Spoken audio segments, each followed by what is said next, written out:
भवे दहरो भिक्को युजन्ति बुद्ध शासने सोयमं लोकं पभासेति अभ्यामुत्तो वचन्दिमा।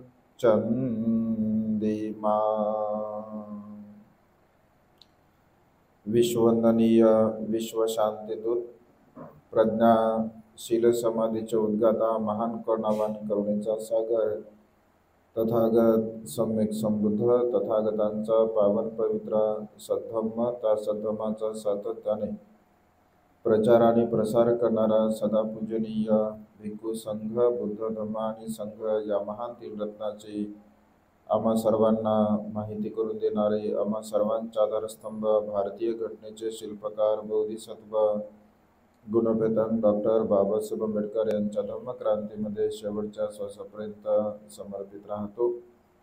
आज या मंगलमय प्रसंगी या वर्षाच्या पवित्र अशा कालखंडामध्ये आपल्या धम्मस्कंद बुद्ध विहारामध्ये उपस्थित सर्व श्रद्धासंपन्न उपासक उपासिका त्याचप्रमाणे सातत्याने आपल्या प्युरिटी ऑफ माइंड या यूट्यूब चॅनलच्या द्वारा धम्मदेशना श्रवण करून आपल्या जीवनामध्ये अनंत आणि असीम पुण्य संपादन करणारे सर्व श्रद्धासंपन्न उपासक उपासिका आपणा सर्वांच्या प्रती अनंत अनंत मंगलकामना मंगलमैत्री भावना व्यक्त करून आपणा सर्वांच्या हितासाठी सुखासाठी आणि कल्याणासाठी तथागतांच्या श्रेष्ठ धम्मदेशनेला प्रारंभ करतो। आपण सर्वांनी शांत चित्ताने एकाग्र चित्ताने तथागतांच्या श्रेष्ठ धम्मदेशनेला श्रवण करावे।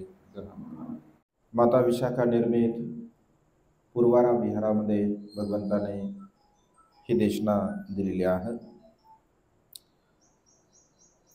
अनिरुद्ध बंधूंच्या संदर्भामध्ये आणि सुमनवाड्याच्या संदर्भामध्ये या देशनेमध्ये उल्लेख आलेला आहे। भगवंताच्या सद्धम्मामध्ये जे अनिरुद्ध बनते होते त्यांना दिव्य चक्षुंमध्ये अग्रस्थान प्राप्त होतं। वेगवेगळे भिक्षू वेगवेगळ्या गुणाने परिपूर्ण होते आणि त्यामुळे अनिरुद्ध भंतेंना दिव्य चक्षुमध्ये अग्रस्थान दिलं गेलं होतं। भगवंताचं जेव्हा महापरिनिर्वाण होत असते तर अनेक भिक्षू असं म्हणतात की भगवंत आता महापरिनिर्वाणाला प्राप्त झालेले आहे, परंतु अनिरुद्ध भंते म्हणतात की नाही, अद्याप भगवंत महापरिनिर्वाणाला प्राप्त झालेले नाही।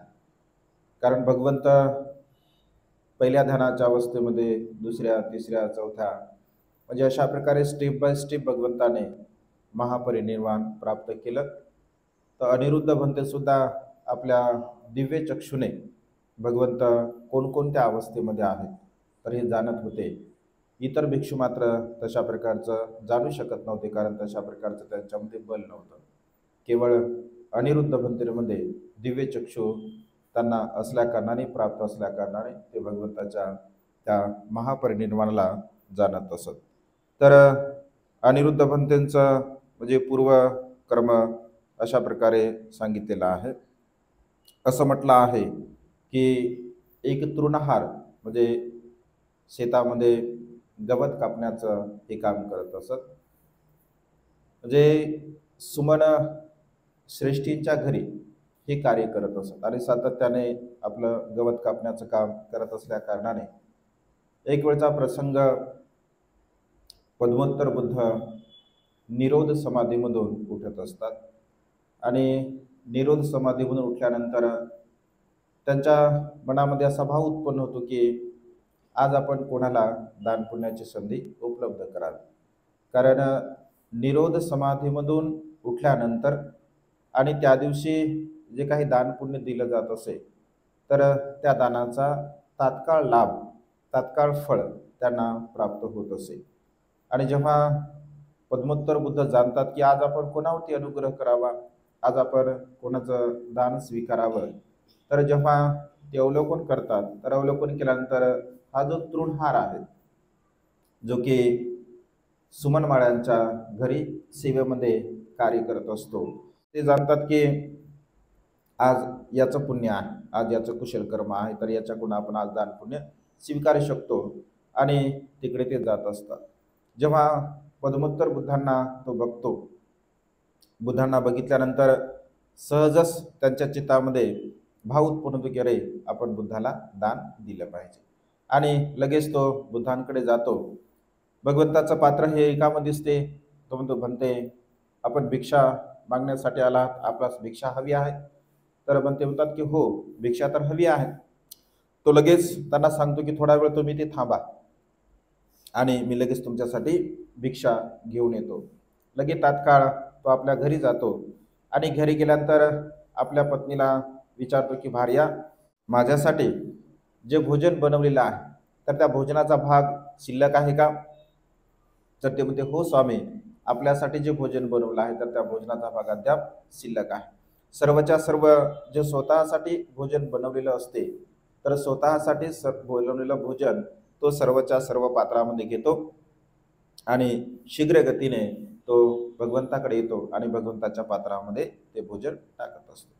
भगवंताच्या पात्रामध्ये भोजन टाकल्याबरोबर भगवंतांना तो म्हणतो की म्हणते, हे जे मी दान पुण्य केलेलं आहे या दान पुण्याच्या बलाने सध्या जी काही माझी दरिद्री अवस्था आहे ही सर्व प्रकारची अवस्था पूर्णपणे नष्ट हो आणि माझ्या जीवनामध्ये नाही हा जो शब्द प्रयोग आहे तर नाही हा शब्द माझ्या जीवनामध्ये कधीही मला ऐकायला न मिळो अशा प्रकारची मंगलकामना, अशा प्रकारचा आशीर्वाद तुम्ही द्या. तर भंते जाणतात याचं काय पुण्य आहे, काय कुशल कर्म आहे, तर अनंत आणि असीम असं तृणहारांचं पुण्य असतं. तर ते म्हणतात की तुझं मनोरथ पूर्ण हो, तुझ्या इच्छा आकांक्षा पूर्ण हो आणि भगवंत निघून जात असतात. निघून गेल्यानंतर सुमन माळ्याच्या म्हणजे घरी असं म्हटलं आहे की जिथे अन्न दाळ शाळा असते, म्हणजे दररोज लोकांना दान दिलं जात असे, तर त्या दान शाळेवरती एक देवता सुद्धा असते आणि ती देवता सुद्धा साधुवाद देत असते तृणहाराने जे काही दान पुण्य दिलेलं असतं. तर दान पुण्य देत असताना सुमन श्रेष्ठी त्या देवतेला म्हणतो की मी तर रोज दान पुण्य करत आहे आणि रोज दान पुण्य करत असताना तू तर कुठल्याही प्रकारे असा साधुवाद देत नाही आहे, आज का तू साधुवाद दिला? तर देवता असं म्हणते की तुम्ही जे दान पुण्य करत आहात तर त्या दानासाठी मी साधुवाद दिलेला नाही आहे. मग कशासाठी साधुवाद दिला? जर आज तृणहाराने जे प्रत्येक बुद्धाला म्हणजे दान दिलेलं आहे तर त्या दानासाठी मी साधुवाद देत आहे. असं म्हटल्याबरोबर तो विचार करतो की काय विशेष दान दिलं आहे आणि त्या तृणहाराकडे तो जातो आणि तो म्हणतो की तो माझ्या सेवेमध्ये राहतो, माझ्या अधीन आहे. माझ्या अधीन असलेल्या दानाची तू स्तुती केली, प्रशंसा केली, परंतु माझ्याकडे रोज इथे दान पुण्य होत आहे तरी सुद्धा तू कुठल्याही प्रकारे प्रशंसा नाही केली. अशा प्रकारे त्यांनी काय दान दिलं? तर ती म्हणते की त्यांनी अत्यंत विशेष अशा प्रकारचं आज दान पुण्य केलेलं आहे. लगेच असं म्हटलं आहे की सुमनमाळी तृणहाराकडे जात असतो आणि त्यांना म्हणतो की आज तू दान पुण्य केलं? तर ते म्हणते हो स्वामी, आज मी दान पुण्य केलं. तर मग ठीक आहे, हे एक कारशापण घे आणि या एका कारशापणामध्ये हे जे दान पुण्य आहे तर हे दान पुण्य मला सुद्धा तू दे. तर ते म्हणतात की नाही, हे दान पुण्य मी देऊ शकत नाही. मग एक कारशापण, दोन कारशापण, तीन कारशापण असं करता करता असं म्हटलं की 1000 कारशापणापर्यंत सुमनमाळी त्या दानामध्ये सहभागी होण्यासाठी तृणहाराला म्हणजे बोलत असतो, परंतु तृणहार बोलतो की नाही, मी या दानामध्ये तुम्हाला सहभागी काही करणार नाही. परंतु शेवटी स्वामी आहे आणि स्वामी असल्या कारणाने तो नकार सुद्धा देऊ शकत नाही. पण तो म्हणतो ठीक आहे, मी प्रत्येक बुद्धाला जाऊन विचारतो, जर प्रत्येक बुद्ध असं बोलले की या दानामध्ये तू सहभागी करून घे तर नक्की मी तुम्हाला या दानामध्ये सहभागी करून घेईल. आणि असं म्हटल्याबरोबर तो भगवंताकडे जातो आणि भगवंतांना म्हणतो की भगवान, माझे स्वामी सुमनश्रेष्ठी मी दिलेल्या दान पुण्यामध्ये सहभागी होऊ इच्छितात, मी काय करायला पाहिजे? तर मग भगवंत म्हणतात मी तुला एक उपमा देतो, एक दृष्टांत देतो आणि दृष्टांत देताना ते सांगतात की समजून घे, एका वस्तीमध्ये 100 घरं आहे आणि त्या 100 घरामध्ये 100 दिवे लावलेले आहेत, परंतु ते दिवे फक्त त्यामध्ये वात आहे, तेल आहे, परंतु ते प्रज्वलित केलेले नाही आहे. केवळ तुझ्या घरी दिवा प्रज्वलित केलेला आहे आणि तुझ्या दिव्याला बघून सर्वच्या सर्व लोक तुझ्याकडे येतील की अरे या घरी दिवा प्रज्वलित केला आहे, आणि तुझ्या दिव्यावरून सर्व 99 लोक दिवे प्रज्वलित करतील, तर तुझ्या दिव्याचा प्रकाश कमी होईल का? तर तो म्हणतो नाही भगवान, माझ्या दिव्याचा प्रकाश कसा काय कमी होईल? उलट आमच्या गावामध्ये असणारा जो अंधकार आहे तो अंधकार पूर्णपणे नष्ट होईल, नाहीसा होईल. म्हणजे अधिक पटीने त्या गावामध्ये प्रकाश उत्पन्न होऊ शकतो. माझा दिवा तर जसा आहे तसंच राहणार आहे. तर अगदी तशाच प्रकारे जे तू दान पुण्य केलेलं आहे, दान पुण्यामध्ये जर तू इतरांना सहभागी जर करून घेतलं असेल तर तुझ्या दानाचा भाग कमी होत नाही आणि त्यामुळे इतरांना सुद्धा ते दान पुण्य प्राप्त होऊ शकते. तर ते दान पुण्य तू इतरांना सुद्धा सहभागी करून घेऊ शकतो. असं म्हटल्याबरोबर तो म्हणतो की ठीक आहे स्वामी, माझ्या दानामध्ये मी तुम्हाला सहभागी करून घेतो. असं म्हटल्याबरोबर सुमनश्रेष्ठी 100 कारशापण त्याला देऊ करतो. तर तो की नाही, मी 100 कारशापण घेणार नाही, कारण हे दान पुण्य मी तुम्हाला विकलं नाही आहे. तर हे दान पुण्य माझ्या स्वइच्छेने, माझ्या श्रद्धेने या दानामध्ये मी तुम्हाला सहभागी करून घेतलेला आहे. तर तो म्हणतो की मी सुद्धा हे दान पुण्य विक्रय करत नाही, विकत घेत नाही आहे. तर तुझ्या मनाचा जो उदारपणा आहे, तुझ्या मनाच्या उदारपणामुळे हे दान पुण्य मी तुला, म्हणजे हे 1000 कारशापण मी तुला भेट म्हणून देत आहे. आणि ते 1000 कारशापण ते स्वीकारतात. आणि त्यानंतर असं म्हणतात की तू यानंतर माझा सेवक जरी असेल तरी सुद्धा तू कुठल्याही प्रकारचं कार्य करायचं नाही, कुठल्याही प्रकारचं कार्य तू करायचं नाही. मी तुला तुझ्या सेवेमधून आज मुक्त करत आहे. आणि पुन्हा असं म्हटलं की त्याला एक सुंदर अशा प्रकारची जागा सुद्धा तो देत असतो. आणि इथे तू एक घराची निर्मिती करावी आणि यथायोग्यपणे तुला जशा प्रकारचं दान पुण्य करता येत असेल तशा प्रकारचं तू दान पुण्य करावं. आणि म्हणजे सेवकाला सुद्धा सुमन श्रेष्ठी मित्रत्वाप्रमाणे त्या ठिकाणी व्यवहार करत असतो. जेव्हा ही गोष्ट राजाला कळते की अरे तृणहारांनी आज पद्मोत्तर बुद्धाला दान पुण्य केला आहे आणि त्या दान पुण्याच्या बलाने त्याला अनंत आणि असीम पुण्याचा लाभ झाला आहे, तर आपण सुद्धा या दान पुण्यामध्ये सहभागी झाला पाहिजे. राजा सुद्धा त्याला विनंती करतो आणि असं म्हटलं की राजाला सुद्धा त्या दानामध्ये तो सहभागी करतो. राजा त्याला अनेक प्रकारचं ऐश्वर्य संपन्नता प्राप्त करतो. एवढंच नव्हे तर त्याला नगराचं श्रेष्ठीपद सुद्धा बहाल करत असतो. म्हणजे अशा पद्धतीने एक दिलेलं जे दान पुण्य आहे, म्हणजे प्रत्येक बुद्धाला तृणहाराने जे दान पुण्य दिलं, तर त्या दान पुण्याच्या बलाने त्याच्या जीवनामध्ये एवढ्या प्रकारचा फरक झाला आणि त्यामुळे महान आणि असीमस पुण्य त्यांनी प्राप्त केलं. दुसऱ्या प्रसंगी असं म्हटलं आहे, पद्मोत्तर बुद्धांच्या म्हणजे काळामध्ये 4 परिषदा असतात आणि 4ही परिषदेमध्ये म्हणजे भिक्षूंची परिषद, भिक्षुणींची परिषद, उपासकांची परिषद आणि उपासिकेंची परिषद, या 4ही परिषदेमध्ये म्हणजे पद्मोत्तर बुद्धांचे जे एक दिव्य चक्षु मध्ये जे प्रावीण्य प्राप्त म्हणजे एक भिक्षू असतात आणि त्या प्रावीण्य प्राप्त भिक्षूंना जेव्हा एक अत्यंत सिलवान गुणवान सदाचारी जो उपासक असतो तो बघतो आणि तो बघितल्यानंतर विचार करतो की अरे हे तर अत्यंत म्हणजे भगवंताचे दिव्य चक्षुमध्ये अग्र आहे. तर भगवंताकडे तो जातो असं म्हटलं आहे आणि त्यांना सुद्धा तो विचारतो की म्हणते अशा प्रकारे जी आपली पूजा केली गेलेली आहे किंवा ज्याप्रमाणे आपली पूजा करून हे जे आपण ज्यांना म्हणजे घोषणा केलेली आहे, कारण भगवंत तशा प्रकारची घोषणा करतात की हा माझा या संपूर्ण माझ्या भिक्खू संघामध्ये दिव्य चक्षु प्राप्त भिक्षू आहे, तर त्याच्याही मनामध्ये तशा प्रकारची भावना म्हणजे उत्पन्न होत असते की आपण सुद्धा दिव्य चक्षुमध्ये प्राप्त झाला पाहिजे. आणि तसं म्हटलं की पद्मोत्तर बुद्धाला तो खूप चांगल्या प्रकारचं दान पुण्य करत असतो, सप्त महोत्सव करतो, 7 दिवसापर्यंत दान पुण्य करत असतो आणि 7 दिवसापर्यंत दान पुण्य केल्यानंतर अनंत काळापर्यंत म्हणजे जोपर्यंत पद्मोत्तर बुद्ध आहे, तर पद्मोत्तर बुद्धांच्या काळामध्ये हे सर्व प्रकारचं दान पुण्य करतो. पद्मोत्तर बुद्धांचं महापरिनिर्वाण झाल्यानंतर भिक्षूंना उद्देशून सुद्धा तो म्हणतो की मी कशा प्रकारचं पुण्यकर्म केलं पाहिजे. आणि असं म्हटलं आहे की भिक्षू त्यांना सांगतात की एक सुवर्ण चैत्याची तू निर्मिती करावी आणि सुवर्ण चैत्यावरती असंख्य प्रकारचे दीप प्रज्वलित करून त्यांची सुद्धा तू पूजा कर, कारण चैत्यांची पूजा करणे बुद्ध तत्वज्ञानामध्ये अत्यंत महान आणि असीम असं पुण्याची गोष्ट आहे, महान पुण्य आहे।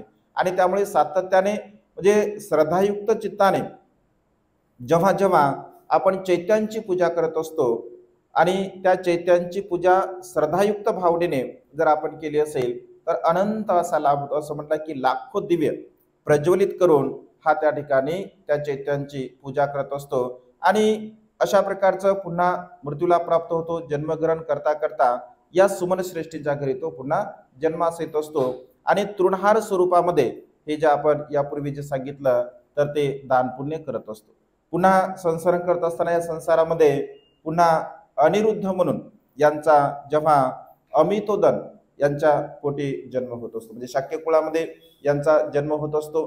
तर अमितोदनचा पुत्र म्हणजे अनिरुद्ध असतो, जे सिद्धार्थ गौतमांचे जे चुलत भाऊ असतात। त्याच्यानंतर अनिरुद्ध आणि महानाम हे अमितोदनचे असतात, त्यानंतर आनंद सुद्धा असतात, नंद सुद्धा असतात, जसे 4-5 जण संपूर्ण एकदाच भिक्षू बनत असतात।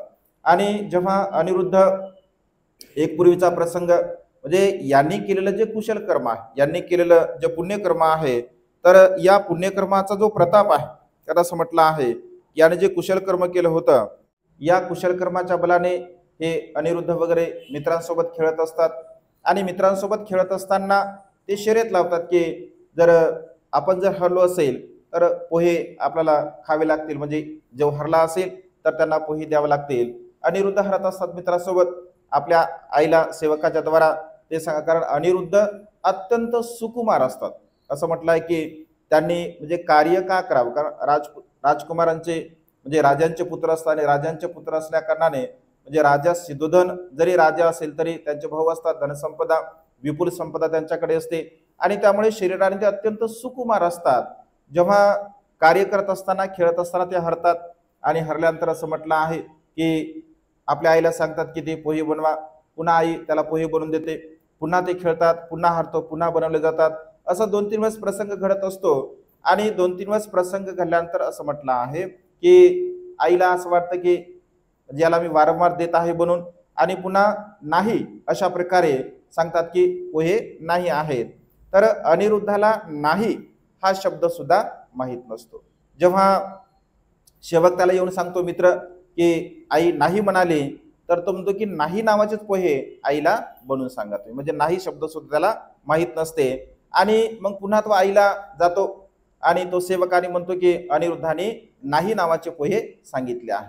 तर आईला वाटतं की नाही मी याला म्हटलं आहे पण नाही शब्द याला माहीतच नाही, तर नाही हा शब्द कशा प्रकारे समजून सांगावा म्हणून एक प्लेट स्वच्छ केली जाते पातेलं आणि त्या पातेल्यावरती म्हणजे ते रिकामा पातेलं देतात आणि दुसरं वरून ते रिकाम पातेलं ठेवतात की म्हणजे नाही हा शब्द त्यांना समजण्यासाठी।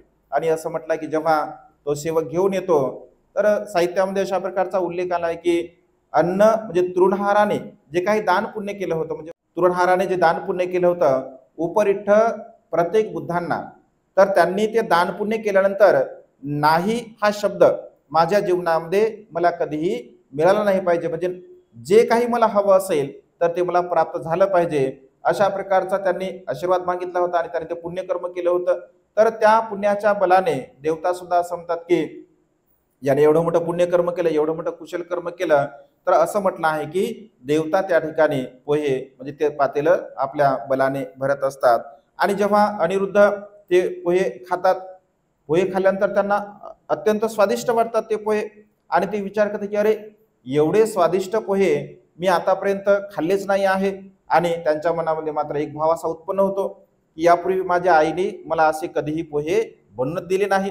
आणि तो लगेच घरी जातो आणि म्हणतो की आई तुझं माझ्यावर प्रेम नाही का, तर ते म्हणते नाही बाळा तुझं तर माझ्यावरती खूप प्रेम आहे, म्हणजे तू मला अत्यंत प्रिय आहे।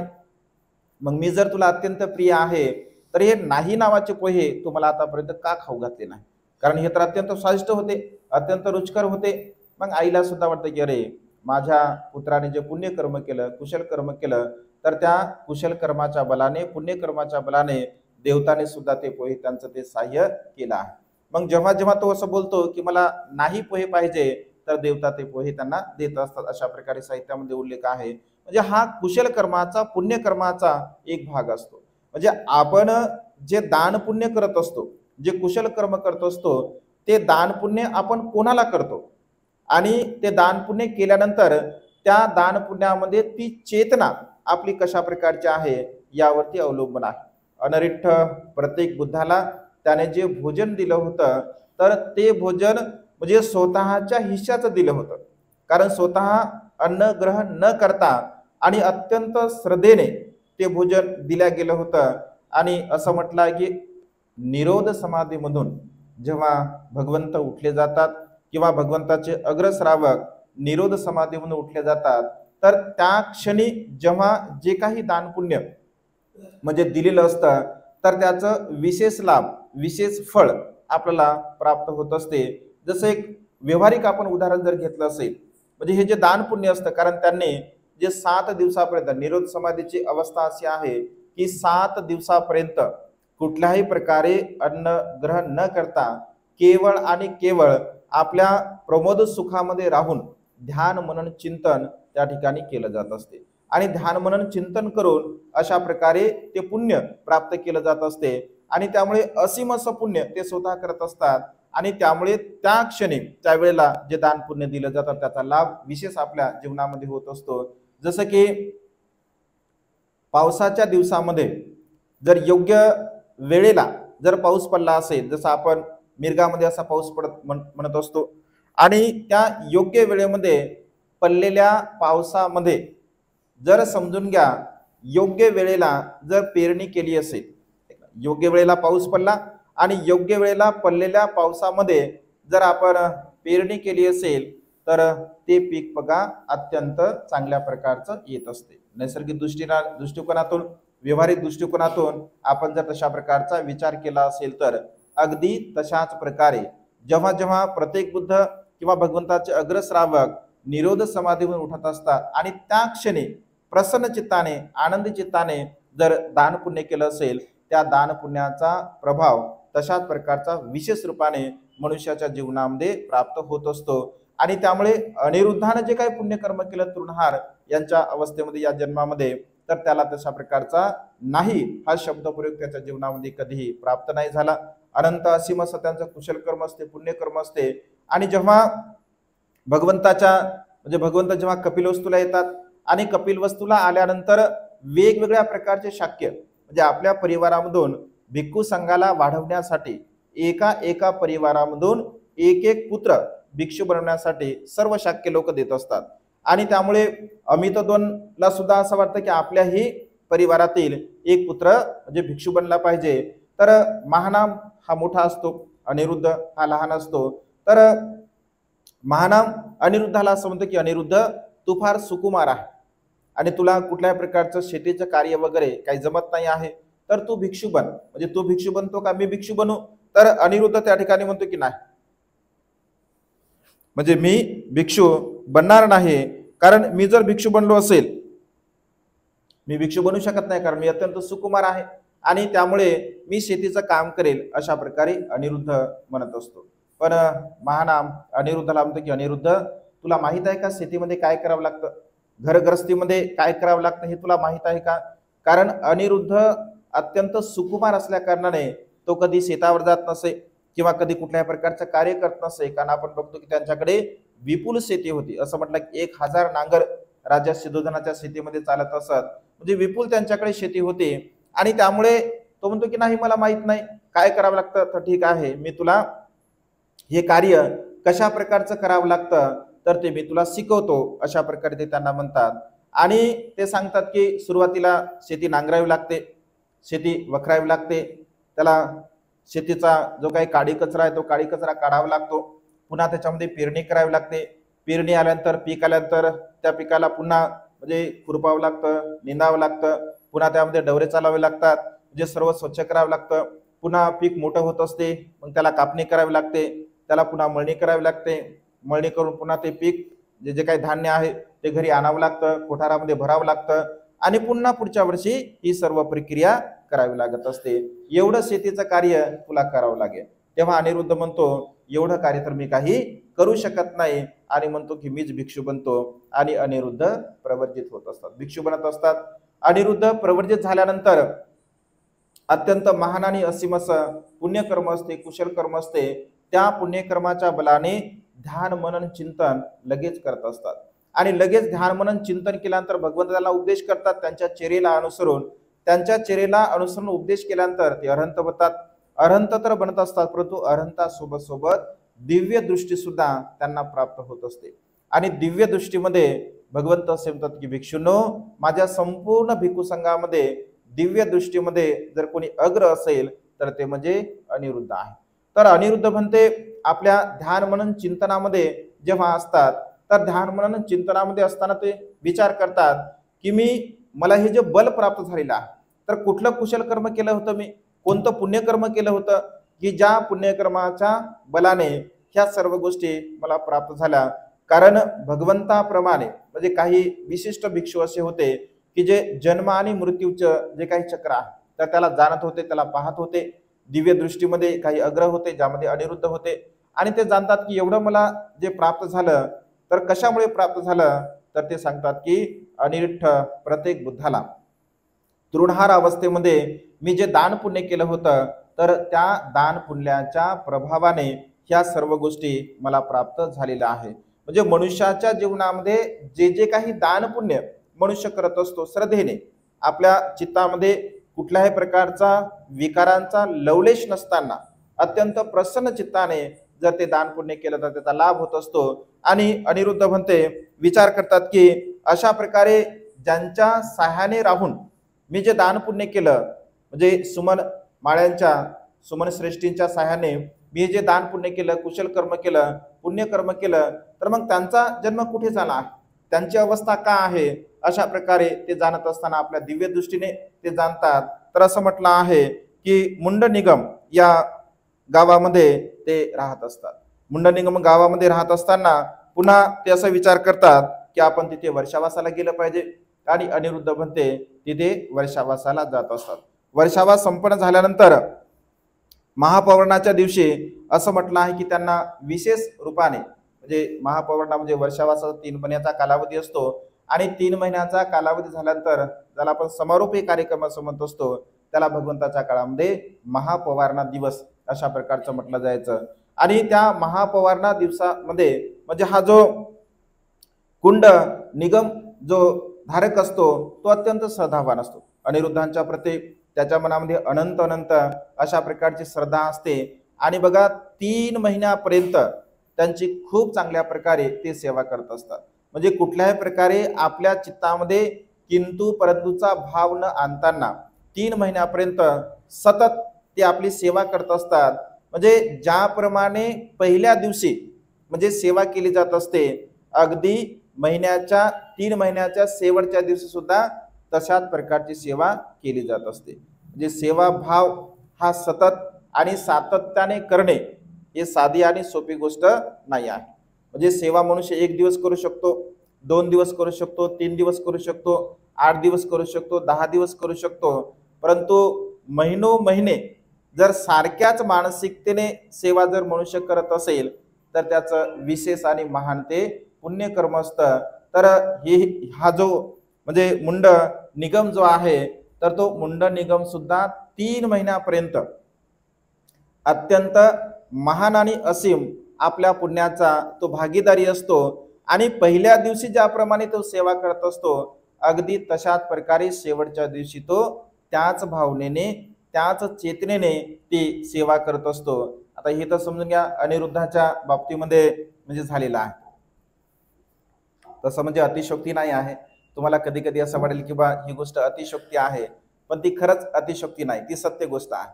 म्हणजे जसं आता मी म्हणजे अरुण बागुलकडे म्हणजे राहतो आहे की नाही, म्हणजे त्यांच्याकडे राहतो. खरंच म्हणजे मला सांगायला म्हणजे आनंद वाटेल, 20 वर्ष झाले मला भिक्षू जीवनामध्ये. तसं तर पहिली गोष्ट आम्ही कधी कोणाकडून सेवा करूनच घेत नाही. म्हणजे स्वतःचे कामं करायची आम्हाला सवय असल्यामुळे सेवक कधी असतो म्हणजे जेव्हा आपण वृद्ध असतो, जेव्हा आपण आपलं चिवर धुवू शकत नाही, जेव्हा आपण आपलं वैयक्तिक कार्य करू शकत नाही, तर तेव्हा आपल्याला सेवकाची गरज असते. तारुण्यामध्ये काय सेवकाची गरज नसते आणि त्याची काही गरज सुद्धा नाही आहे. पण आता म्हणजे योगाने आपल्याकडे निवास नसल्या कारणाने त्यांच्याकडे म्हणजे मी राहत आहे आता जवळपास 2 महिने होऊन गेले. तर मी कधी कधी असा विचार करतो की एक तरुण म्हणजे मुलगा, त्यांचं काय फार जास्त वय नाही आहे, म्हणजे तरुणच आहेत ते, आहे की नाही. जे 2 मुलाचे बाप जरी असेल तर तरुणच आहेत ते. तर म्हणजे एवढं ही जी चेतना आहे म्हणजे आपल्या चित्तामध्ये सेवा भावनेची, म्हणजे ज्या दिवशी पहिल्या दिवशी जसं म्हणजे त्यांनी ज्या पद्धतीने सेवा केली म्हणजे अगदी आजही तोच भाव त्यांच्या चित्तामध्ये आहे. म्हणजे सगळे कामं बघा, ड्युटी करतात, जॉब करून सुद्धा म्हणजे पुण्य असेल काहीतरी, म्हणजे त्यांचंही कुशल कर्म असेल की कारण तो भाव किंवा ती चेतना आपल्या चित्तामध्ये येण्यासाठी एक विशेष आपलं पुण्य असावं लागतं बघा. आणि जे सहज सेम सेवा करते हे तर जे भगवंताचं होतं ते फार महान आहेत, त्यांचा काही जे तुलनाच नाही. एक सहज वर्तमान काळामध्ये मला आठवलं म्हणून ते सांगितलं. म्हणजे ही जी चेतना, ही जी भावना आहे, ही भावना बघा अत्यंत महत्वपूर्ण आहे. आणि मनुष्याच्या मनाची चेतना ही सारखीच राहील असं आपण सांगू शकत नाही. कधी कधी असं होते की मनुष्याचं मन बदलते आणि मनुष्याला असं वाटतं की जाऊ द्या ठीक आहे काही फरक पडत नाही, असंही होतं कधी कधी. पण ज्यांचं पुण्य असतं, कुशल कर्म असतं, तर ती भावना समान रूपाने सारखी आपल्या चित्तामध्ये राहणं फार मोठी गोष्ट आहे. आणि त्यामुळे माझ्या 20 वर्षाच्या या भिक्षू जीवनामध्ये उपासकांकडे म्हणजे मला जन्म देणाऱ्या मात्या पित्यांकडे सुद्धा एक रात्र सुद्धा मी राहत नाही. तुम्हाला हे म्हणजे अतिशोक्ती वाटेल. एक रात्र सुद्धा जन्म देणाऱ्या मात्या पित्याच्या घरी मी राहत नाही. म्हणजे त्यांच्याकडे जात असतो, त्यांना भेटत असतो, 1 तास 2 तास त्यांच्याकडे बसत असतो आणि लगेच तिथून म्हणजे 10 किलोमीटरवरती आमचं मोठं विहार आहे मुळावला, तर तिथे जाऊन आम्ही मुक्काम करत असतो. मग आई वडील म्हणतात की थांबा ना बनतेजी, नाही जवळच तर आहे, उद्या सकाळी पुन्हा येतो, भेटतो आणि पुन्हा निघून जात असतो. म्हणजे अशा पद्धतीने पण म्हणजे ग्रस्तांच्या घरी राहणे तसं म्हणजे काही गरजच पडत नाही. आणि त्यामुळे जिथे जिथे विहार असतात तिथे तिथे आम्ही राहत असतो. तर अशा प्रकारचा एक भाव एक आठवलं म्हणून मला मी ते सांगितलं. तर ही जी भावना आहे, ही जी चेतना आहे, ही चेतना अत्यंत महत्वपूर्ण आहे. तर हा जो मुंड निगम असतो, तर हा मुंड निगम आपल्या घरी 3 महिन्यापर्यंत अनिरुद्ध भंतेंना म्हणजे वर्षावासाठी आपल्या घरी निमंत्रित करत असतो आणि 3 महिन्यापर्यंत खूप चांगल्या प्रकारची सेवा करतो. आणि शेवटच्या दिवशी मग पवारणाच्या दिवशी त्यांना दान पुण्य दिलं जातं, खूप सारं त्यांना दान पुण्य दिलं जाते. तर भंते त्या ठिकाणी ते दान पुण्य म्हणतात ते स्वीकारतात, पण हे काही मी घेऊन जात नाही म्हणतात. ते म्हणतात का घेऊन जात नाही तुम्ही? नाही, एवढ्या मला दानाची काही गरज नाही आहे, या परिष्काराची मला काही गरज नाही आहे, कारण माझ्याकडे कोणी म्हणजे कपिया नाही आहे. कपिया म्हणजे सेवक, जो की पूर्ण वेळ आपल्या सोबत असेल, तर माझ्याकडे कोणी कपिया नाही आहे, त्यामुळे मी काही हे दान तुमचं दान स्वीकारलंय परंतु घेऊन काही जात नाही. तेव्हा हा जो मुंड निगम म्हणतो तो म्हणतो की भंते असं जर असेल तर माझा पुत्र हा महाचूल आहे, त्याला 2 पुत्र असतात, महाचूल आणि चूल सुमन, चूल सामनेर. तर ते म्हणतात की महाचूलशी मला काही घेणं देणं नाही आहे. हा चूल सुमन जो आहे लहाना, कारण हा लहाना जो चूल सुमन असतो तर पूर्व जन्मामध्ये हा सुमन श्रेष्ठी असतो, ज्यांच्याकडे राहून तृणहाराने जे दान पुण्य केलं असतं आणि आपल्या मित्रांवरती अनुकंपा करण्यासाठी ते त्यांच्याकडे तशा प्रकारे जात असतात. तर असं म्हटलं की हे चूल जे सामनेर असतात सुमन, तर तो सुमन हा माळी असतो आणि त्यामुळे त्यांच्यावरती अनुकंपा करण्यासाठी ते जात असतात. ते म्हणतात की याला जर प्रवजित तुम्ही करत असाल तर ठीक आहे. तर ते म्हणते की म्हणते ठीक आहे, घेऊन जा. आणि त्यांना म्हणजे प्रवर्जित केलं जात असते अत्यंत प्रसन्न चित्ताने, आनंदी चित्ताने, म्हणजे कुठल्याही प्रकारचं किंतु परंतु न करता. आणि असं म्हटलं आहे बघा, सुमन माळ्याचं सुद्धा महान आणि असीम असं पुण्य असते. कारण भगवंताला जे दान पुण्य तो करत असतो, पुष्पाने जे भगवंताची पूजा करत असतो सुमनमाळी, ती अद्वितीय अशा प्रकारच्या आपल्या मृत्यूचा त्याग करून ते पूजा करत असतात, ते श्रेष्ठीपदाला बहाल होत असतात. आणि जेव्हा ते प्रवर्जित होतात म्हणजे डोक्याचं जेव्हा ते मुंडन करत असतात, तर डोक्याचं मुंडन करता करता त्यांना अरहंत पदाचा लाभ होत असतो. कोणत्याही प्रकारचा उपदेश न ऐकताना केवळ डोक्याचं मुंडन करता करता त्या क्षणामध्ये त्या वेळेमध्ये त्यांना अरहंत पदाचा लाभ होत असतो. एवढं महान आणि असीम असं पुण्य असतं. वय फक्त 7 वर्षाचं असते. 7 वर्षामध्ये सुमन श्रावणेर अरहंत पदाला प्राप्त होत असतो. विशेष त्यांच्यामध्ये ते बल असते. आणि जेव्हा आपल्या गुरु समवेत तो पूर्वाराम विहारामध्ये येतो, तर पूर्वाराम विहारामध्ये आल्यानंतर त्याच्या पूर्वीचा प्रसंग अनिरुद्ध भंतेंना, कारण ते अत्यंत म्हणजे दीर्घ उद्योगी असतात, सातत्याने ते कार्य करणारे असतात, तर त्यांना वात रोग होत असतो. आणि वातरोग झाल्यानंतर असं म्हटलं आहे, कारण शारीरिकता दुर्बल असल्या कारणाने किंवा परिश्रम मेहनत करत असल्यामुळे त्यांना तो वातरोग होत असतो. तर श्रामणेर विचारतो की भंते, आपल्याला हा जो वातरोग झाला आहे तर कोणत्या औषधाने, म्हणजे काय औषध आहे, कशा प्रकारच्या औषधाने हा वातरोग पूर्ण होऊ शकतो.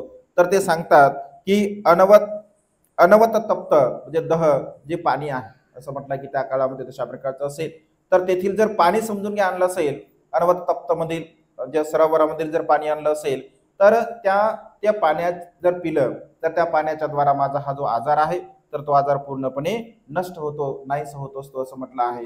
तर ते म्हणतात की ठीक आहे, मी घेऊन येतो. असं म्हटलंय की त्या सरोवराची निगा राखण्यासाठी एक अत्यंत विशाल असा नागराज असतो आणि तो काही ते पाणी घेऊ देत नाही, परंतु आपल्या बलाने हा सुमन श्रामणेर ते पाणी घेऊन येत असतो. असं म्हटलं आहे की अनेक प्रकारचे त्याच्यासोबत म्हणजे युद्ध करत असतो आणि तो घेऊन येतो. पुन्हा श्रावस्तीमध्ये पूर्वाराम विहारामध्ये माता विशाखेने जे निर्माण केलं असतं तर त्या विहारामध्ये जात असतात. सुमन श्रामणेर अगदी 7 वर्षाचे असतात आणि 7 वर्षाचे असताना अनिरुद्ध भंतेंना अनेक भिक्षू प्रणाम करतात, वंदन करतात, त्यांची विचार करतात. आणि हा जो 7 वर्षाचा श्रामणेर असतो तर इतर भिक्षूंना असं वाटतं की हा तर म्हणजे लहान बाळ आहे, 7 वर्षाचं बाळ आहे. आणि 7 वर्षाचं बाळ असल्यामुळे काही जण त्याच्या डोक्यावरती असा हात ठेवतात, काही जण त्याच्या कानाला असं पकडतात, काही जण चिवराला पकडतात, काही जण त्याला जवळ म्हणजे लहान लेकरासारखं घेत असतात. असे वेगवेगळ्या प्रकारची क्रिया अन्य भिक्षू करत असतात. हे बघितल्यानंतर मात्र भगवंत असे म्हणतात की अरे, ज्याप्रमाणे सापाला पकडावं, ज्याप्रमाणे सापाला पकडावं, सापाला पकडल्यानंतर जशी इजा होऊ शकते, अगदी तशाच प्रकारे या श्रामणेरांचा जो काही भाव आहे, अरंत भाव आहे, वृद्धी संपन्नता भाव आहे, ही मात्र ही भिक्षू जाणू शकत नाही. असं अज्ञानपणामुळे याच्यासोबत व्यवहार करतात, कारण अन्य भिक्षूंना हे अरहंत आहेत अशा प्रकारची कल्पना सुद्धा नसते. त्यांना वाटतं की लहान लेकरू आहे, परंतु सुमन श्रामणेर हे अरहंत असतात, दुःखमुक्त असतात. भगवंत असे म्हणतात की त्यांचं महत्व आपण इतर भिक्षूंना सांगितलं पाहिजे, कळवलं पाहिजे. आणि तेव्हा भिक्षू म्हणतात आनंद म्हणतात की आनंद, मला अनवत सरोवरातील पाण्याने माझे पाय धुवायचे आहे. तर त्या प्रसंगी असं म्हटलं आहे, विहारामध्ये 500 श्रामणेर असतात आणि 500 श्रामणेरांना पुन्हा संपूर्ण बोलवलं जातं. त्यापैकी जो मोठा श्रामणेर आहे त्याला विचारलं जातं की अनवत सरोवरामधील पाणी आणायचं आहे, तो आणू शकतो का? तर तो म्हणतो मी नाही आणत. म्हणजे असं करता करता क्रमशः 500 भिक्षू श्रामणेरांना विचारलं जातं, कारण काम हे श्रामणेरांना सांगितलं जातं, तो विनय आहे. तर कोणीही पाणी आणण्यासाठी तयार जात नाही.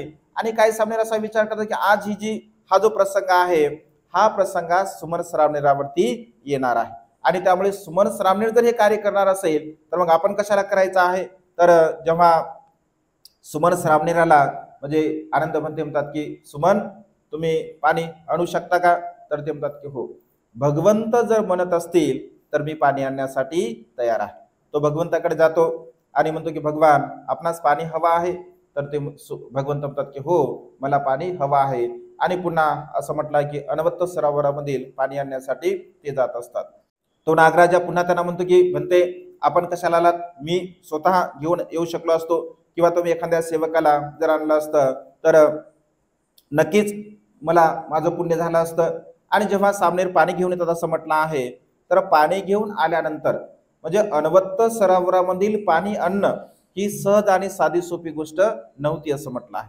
कारण श्रामणेरांनी जे काही पाणी आणलं होतं तर ते अनंत दूर ते अनवत सरोवर होतं आणि काही क्षणामध्ये ते पाणी घेऊन येत असतात.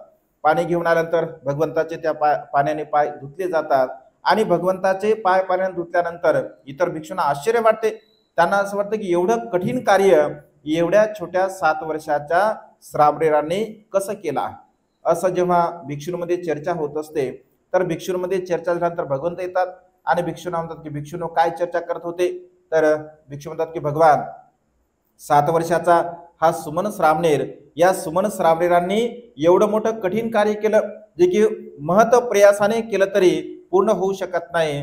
तेव्हा भगवंत असे की भिक्षूंनो, हा माझा जो सुमन श्रामणेर आहे, हा सुमन श्रामणेर साधा नाही आहे, हा सुमन श्रामणेर हृदय संपन्न आहे, याच्यामध्ये अनेक प्रकारचे बल आहेत. एवढंच नव्हे तर ते अरहंत पदाला सुद्धा प्राप्त झालेले आहेत. आणि सुमन श्रावणेला उद्देशून भगवंत ही गाथा म्हणत असतात, यो हवे दहरो भिक्खू युजंती बुद्ध शासने.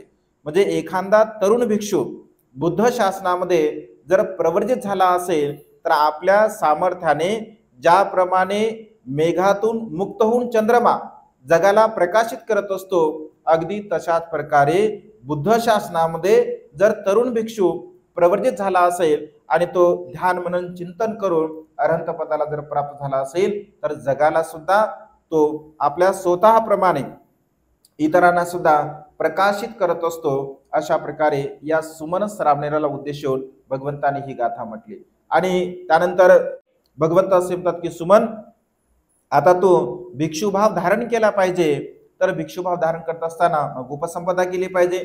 तर तो म्हणतो की हो बनते. आणि बुद्ध तत्वज्ञानामध्ये सुमन श्रामणेर आणि सोपाक, कारण उपसंपदेचा विनय आहे बघा, म्हणजे वयाचे 20 वर्ष पूर्ण झाल्यानंतर उपसंपदा दिली जात असते. 20 वर्षाच्या अगोदर उपसंपदा दिली जात नाही. वयाचे 20 वर्ष जर पूर्ण झाले असतील तर उपसंपदा दिली जाते. परंतु इतिहासामध्ये ही म्हणजे याला अपवाद आहे. वयाच्या 7व्या वर्षी या सुमन श्रामणेराला आणि सोपाक जे की वयाच्या 7 वर्षाचे असतात त्यांना उपसंपदा दिली जात असते. म्हणजे इतिहासामध्ये केवळ 2 असे श्रामणेर आहेत, सुमन श्रामणेर आणि सोपाक, की ज्यांना उपसंपदा म्हणजे दिली जात असते. म्हणजे अशा प्रकारे जो मनुष्याच्या जीवनामध्ये भाव आहे, भगवंत सांगताना बोलताना असं म्हणतात की बुद्ध शासनामध्ये लहान मोठा कोणी नसतो. म्हणजे एखादा फार वयाने वयस्कर आहे तो म्हणजे फार श्रेष्ठ आहे असं बिलकुल नाही आहे. कारण डोक्याचे केस पांढरे झाले आहे म्हणजे तो वृद्ध झाला असं बिलकुल नाही आहे. मनुष्य वृद्ध कशाने होतो, पंडित कशाने होतो, ज्ञानी कशाने होतो, तर आपल्यामध्ये असणारी जी प्रज्ञा आहे, आपल्यामध्ये असणारी जी बुद्धिमत्ता आहे. कधी कधी असं लोक म्हणतात की वृद्ध हा मनुष्य झाला आणि याला समजत नाही का, समजायला पाहिजे. म्हणजे बुद्धिमत्तेचा आणि ऊर्ध्वत्वाचा, ज्ञानाचा आणि ऊर्ध्वत्वाचा काही संबंध नाही आहे. कारण भंते नागसेन 80,000 भिक्षूंचं नेतृत्व करत होते. 40,000 भिक्षू त्यांच्यापेक्षा मोठे असतात आणि 40,000 भिक्षू त्यांच्यापेक्षा लहान असतात. विद्वत्ता, ज्ञान आणि प्रज्ञा हे नेतृत्व करत असते. त्यामुळे लहान आणि मोठा बुद्ध शासनामध्ये कोणीही नाही आहे. भिक्षूंना उद्देशून भगवंत सांगे, भिक्षूंनो, ज्यांच्यासोबत तुम्ही मरकट म्हणजे लीला करत होते, ऐक ना, मरकट लीला भगवंताने त्याला असं म्हटलं आहे. म्हणजे पोरकटाप्रमाणे तुम्ही वागत होते सुमन श्रामणेरासोबत. कोणी त्याच्या डोक्याला हात लावत होतं, कोणी त्याच्या कानाला हात लावत होतं, कोणी त्याच्या चिवराला स्पर्श करत होतं, कोणी त्या लहान बाळासारखं जवळ घेत होतं. ही मरकट लीला तुम्हाला शोभण्यासारखी नाही आहे. कारण ते अरहंत आहेत, ते दुःखमुक्त आहेत, ते हृदय संपन्न आहेत. आणि हृदय संपन्न भिक्षूंसोबत तुमचा व्यवहार हा अत्यंत नम्रतेचा असला पाहिजे. तेव्हा त्या भिक्षूंना सुद्धा म्हणजे लज्जा वाटते आपल्या कृत्याबद्दल की आपण अशा प्रकारचं कृत्य करायला पाहिजे नव्हतं. म्हणजे मनुष्याच्या जीवनामध्ये भगवंत असे म्हणतात की आपली प्रज्ञा, आपलं ज्ञान हे अत्यंत महत्वपूर्ण असते. आणि त्यामुळे आपण आपल्या जीवनामध्ये या ज्ञानाला संपादन करण्याचा प्रयत्न केला पाहिजे. अनिरुद्ध भंतेमध्ये अशा प्रकारचं बल होतं आणि त्यांच्यासोबत राहणारे जे जे काही भिक्षू होते किंवा त्यांचे जे काही शिष्य होते तर ते शिष्य सुद्धा म्हणजे त्यांच्यामध्ये असणाऱ्या बलाने परिपूर्ण होते. कारण जशा प्रकारचे संस्कार असतात तशा प्रकारचे व्यक्ती त्यांच्यासोबत वास्तव्य करतात. सारिपुत्त भंतेसोबत जे प्रज्ञेमध्ये अग्र होते ते भिक्षू राहत होते. उपाली भंतेसोबत जे विनयामध्ये अग्र होते ते राहत होते. महामकुलाल भंतेसोबत जे भिक्षू हृदय संपन्न होते ते त्यांच्यासोबत राहत होते. अनिरुद्ध भंतेसोबत जे दिव्य चक्षुंमध्ये अग्र होते किंवा दिव्य चक्षुंमध्ये हृदय संपन्नता त्यांना प्राप्त झाली होती तर ते त्याच्यासोबत वास्तव्य करत होते. म्हणजे मनुष्याचे संस्कार आणि मनुष्याची क्वालिटी, म्हणजे जशा प्रकारचे संस्कार असतात तर चांगल्या संस्काराचे लोक, चांगल्या विचाराचे लोक एकत्र येत असतात, वाईट विचाराचे, वाईट संस्काराचे लोक एकत्र येत असतात.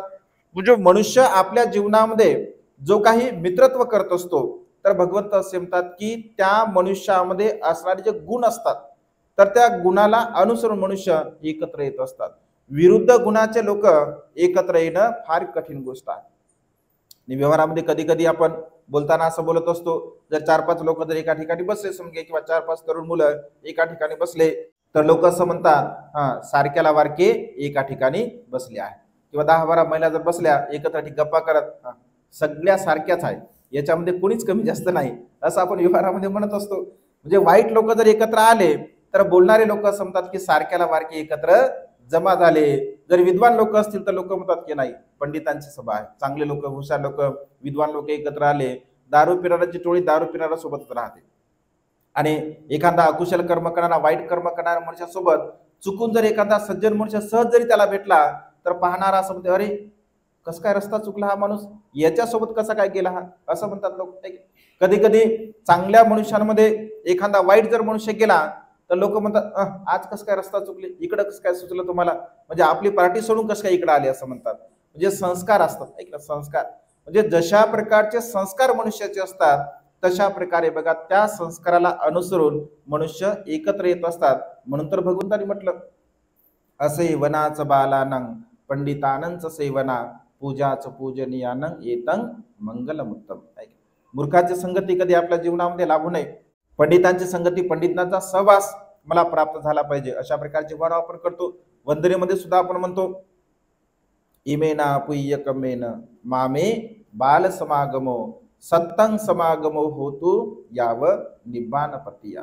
इमेना पुय्यकमेन, मी जे काही पुण्यकर्म करतो, कुशल कर्म करतो, या पुण्यकर्माच्या बलाने, या कुशल कर्माच्या बलाने मूर्खांचा सहवास मला कधी लाभू नये. या पुण्यकर्माच्या बलाने सत्तं समागतो, म्हणजे जे काही सत्पुरुष आहे या सत्पुरुषाचा सहवास, सत्पुरुषाची संगती मला लाभो. कुठपर्यंत, जोपर्यंत मला निर्वाणाची प्राप्ती होत नाही तोपर्यंत माझा सहवास हा पंडितांसोबत, ज्ञानी लोकांसोबत, विद्वान लोकांसोबत झाला पाहिजे. नाहीतर मग असं होतं, आपल्या वर्णामध्ये चम्मच असते, वर्णामध्ये जो असणारा चम्मच आहे सुरुवातीपासून त्याच्यामध्ये असते. वर्णामध्ये आपल्या आपण तेल टाकतो, ऐक नाही, मोहरी टाकतो, जिरं टाकतो, कांदा टाकतो, लसण टाकतो, ऐक नाही, म्हणजे एवढं टाकतो, फिरवत असतो त्याला. त्याच्यानंतर जी काही भाजी बनवायची आहे ती भाजी टाकतो. म्हणजे सुरुवातीपासून ते शेवटपर्यंत त्या भाजीमध्ये चम्मच राहत असतो. वाढताना सुद्धा सोबत राहते, सगळं संपोस्तोर चम्मच तिचं राहते, पण चम्मचला काय मात्र त्या भाजीत चवलं काही लागत नाही, समजत नाही त्याला. का? कारण त्याचा तो स्वभावच नाही आहे ना, म्हणजे त्याचा स्वभावच नाही. परंतु त्या भाजीचा एक थेंब जरी आपण आपल्या जिभेवर टाकला तर तात्काळ क्षणी आपण सांगू शकतो की भाजी खरट आहे, तिखट आहे, तुरट आहे, आंबट आहे, गोड आहे. का? कारण स्वभाव तो आहे. अगदी तशा प्रकारे भगवंत असे म्हणतात, ज्ञानी लोकांचा सहवास क्षणभर जरी आपल्याला प्राप्त होत असेल तर आपल्या जीवनाचं कल्याण होत असते. पण अज्ञानी आणि मूर्ख लोकांसोबत आपण कितीही सहवास केला असेल तरी काहीही लाभ होत नाही. मूर्खाचा मालक होण्यापेक्षा शहाण्याचा नोकर होणं कधीही चांगलं असते. कारण शहाण्याचा नोकर जरी झालो तर काही त्याच्याकडून शिकता येत असते, पण मूर्खाचा मालक जरी झालं तरी काही आपल्याला शिकता येत नाही. आपल्याला जे असते ते मनुष्य विसरून जाते. आणि त्यामुळे मनुष्याने या संसारामध्ये ज्ञानी लोकांसोबत, पंडित लोकांसोबत आपला सहवास करण्याचा प्रयत्न केला पाहिजे. आणि त्यामुळे आपल्या जीवनामध्ये आपण काय करतो, कशा प्रकारचं जीवन जगतो याचं चिंतन मंथन होणं सातत्याने गरजेचं आहे. आणि त्यामुळे आज या धम्मदेशीच्या निमित्ताने अनिरुद्ध भंतेंचं जीवन चरित्र तुम्हाला समजावं. अनिरुद्ध भंते कशा प्रकारे हृदय संपन्न होते, दिव्य चक्षुमध्ये संपन्न होते, आणि विशेष रूपाने सुमन माळ्यांच्या म्हणजे सुमन सरावणेरांच्या संदर्भामध्ये की मनुष्य लहान असो मोठा असो तो त्याला विशेष महत्व नाही, त्याची प्रज्ञा, त्याची बुद्धिमत्ता ही किती महत्वपूर्ण ठरत असते, यावरती ही देशना देण्याचा विचार मनामध्ये आला. आणि तुम्हा सर्वांच्या हितासाठी, सुखासाठी आणि कल्याणासाठी ही देशना दिली. आपणा सर्वांच्या प्रती अनंत अनंत मंगल कामना, मंगलमैत्री भावना व्यक्त करतो आणि छोटीशी धम्मदेशना संपन्न करतो. सर्वांचं मंगल हो, सर्वांचं कल्याण हो, सर्वांना दीर्घायुष्य लाभो.